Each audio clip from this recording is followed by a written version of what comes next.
Let's get scratching. Hey, what's up, y'all? It's been a minute since a video like this dropped, but enough sitting on my ass doing nothing. Time to sit on my ass and work on a video, you know what I'm saying? So, we live in a world where video games are making mad bucks out here, okay? This industry is so saturated to the point where people are making fucking frog simulators and they get fucking rich off the thing. Like, it's basically some sort of crackhead kingdom, and then the people actually making decent shit are some sort of kingpins in this fucking cesspit. And just like any other market these days, games are getting more expensive, and if it's a free-to-play model, the purchase of loot boxes and or cosmetics is heavily emphasized. After all, the point of a company is to make money, and the more people work, the more people want, and the more they charge. So the stereotype we always talk down upon is annual franchises, right? Yeah, the same game every year, 60-70 bucks a piece, Bob's your uncle. That's not always the case. In fact, there's a lot to discuss when it comes down to video games, mostly multiplayer games that don't get a sequel every year, they just get updates. Now, this whole debacle about how games used to get sequels but now they get updates is actually kind of perfectly explained by one of my favorite franchises of all time, Counter-Strike. Counter-Strike started as a mod for Half-Life, okay? This is basic gamer knowledge. And to be fair, actually CS 1.6 did get updates as well. Actually, the demolition game mode, the one where you have to plant the bomb or defuse it, was actually updated into the game. Before that, you just had hostages. Imagine like nowadays, pro CSGO, but only hostage mode.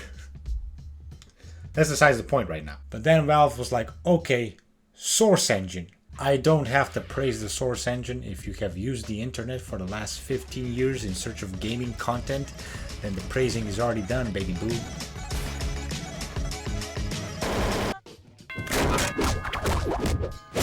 Shields here! This technology back in 2004 was mind-boggling, okay? The fucking guns looked so well modeled, and when you threw a grenade at a guy, he'd go flying. What the fuck?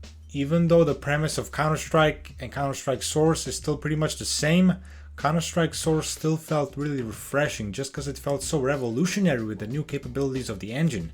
And then after like 8 years, Valve poops out fucking CSGO. First, another company, Hidden Path Entertainment, was hired by Valve to port Counter-Strike Source over the consoles, but then in the middle of all that, Valve was just like, IG, look, let's just make a new Counter-Strike, you know? Let's really crank that Source engine as much as we can, make it look even prettier, make it more ranked friendly, slap an elo system right in there, cases and skins, boom, money printing machine. So now you see that these three games that are basically the same game encompass the time period between 1999 and 2012, years where technical and graphical capabilities of video games were changing by the month. So if you wanted to update a gameplay model, you basically had to make a sequel. I mean, if you compare the original Half-Life, which came out in 1998, to Half-Life 2, which came out in 2004, the difference is major. In the 6 years between these games, capabilities of computers and consoles improved drastically. Whereas now, comparing for instance The Last of Us 1 and 2, sure, you see that the second one is a tad better, but the difference is nowhere near as severe, and these two games came out 7 years apart. We're actually seeing the effect of this halt of progress on graphical realism, with many new titles just ditching the realistic look, opting for more unique visual styles, which I think is a good thing. Okay, but now back to CSGO. You see, people ain't looking for a sequel no more, even when we all know that Source 2 is a thing.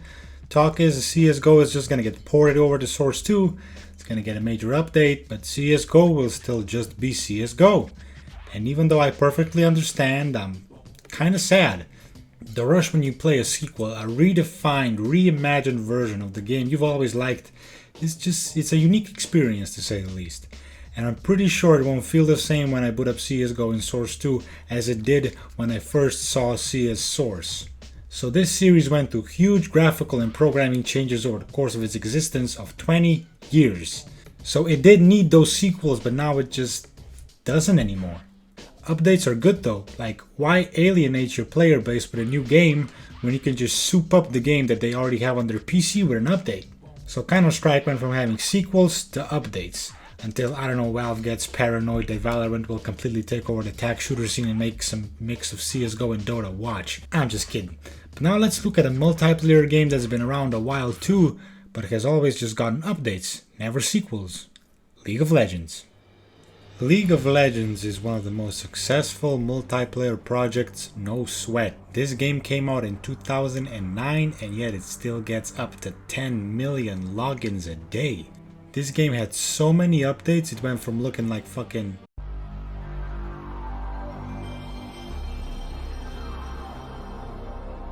looking like some shit from 1999, am I right? But now it's a multimedia, multi-million-dollar franchise. I'm talking like...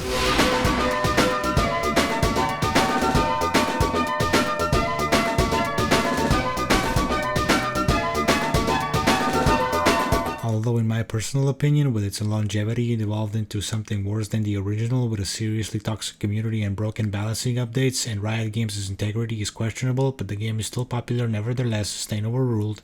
Even though the game certainly didn't look as pretty as it could in 2009, that was never the point. The main focus of League of Legends was so people didn't have to fucking play Dota, basically. Plus, Riot Games was only like two guys who started the company. Mark Tryndamere Merrill and Brandon Risebeck. See where the names come from for the champions? And they only got actual funding years later after that. Unlike Valve that's been rolling in the gaming market moolah since Half-Life 1. Riot decided that they're gonna make a game that evolves constantly, with adding new champions every few months and balancing them accordingly so that the experience will be something new to master with every passing update. Making a sequel for a game type like that is just pointless unless you stop making updates for the old one and practically force the player base to switch to your shiny new model. Overwatch 2. But yet there is another very famous, very controversial game series owned by a well-funded company that still decides for sequels instead of updates. We're talking Call of Duty, fellas. Call of Duty is also one of the most selling franchises of all time and is infamous for the stereotype of the game is basically the same every year, just the locations and guns are slightly different. So why did Activision decide to just keep pumping out CODs when they could have easily just maintained their player base at like Black Ops 2 or fuck even further back, Modern Warfare 3, and just kept updating the multiplayer? Well, you see, Call of Duty also has a story mode. I know a lot of people dismiss it, but originally, that was the fucking point of playing Call of Duty, experiencing the real life battles of World War I and II in the campaigns. And plus, Activision is a way different company than Valve and Riot. Valve, for instance, doesn't have to pump out games because Valve manages a bunch of other services and projects that rake in that dollar bill. And Riot is basically just on top of the esports scene right now. If you're watching MOBA esports, you're watching League. If you're watching shooter esports, you're watching Valorant. But Activision's gig has been like Call of Duty every year since 2003. They need to do that to make money. Plus, that's sort of the charm of Call of Duty, you know. You remember when you were a kid and you were so hyped to see the new Call of Duty games, like, wow!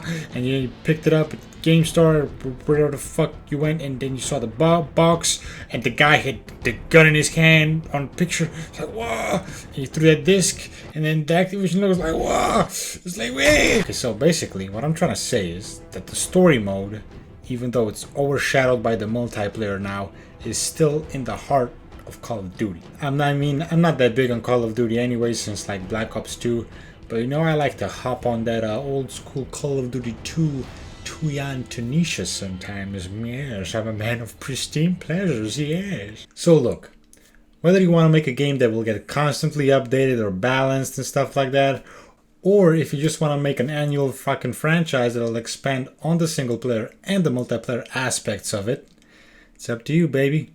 Make what you love what you make. Put in some fucking loot boxes and make some motherfucking cheese. Alright, so just recording this after everything else has been done. Honestly, it's like not my best work. But the reason why I did this was just so I would kind of see if I even like doing this anymore. And yeah, I kind of do. So yeah, might start streaming again too.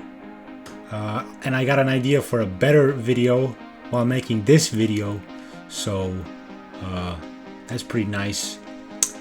It's probably gonna get 10 views anyway, you know. You're probably a person I know in real life, and if you are, still thanks me, you know, like let me know what you think.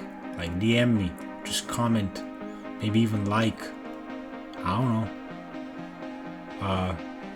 But thank you for watching the video all the way through.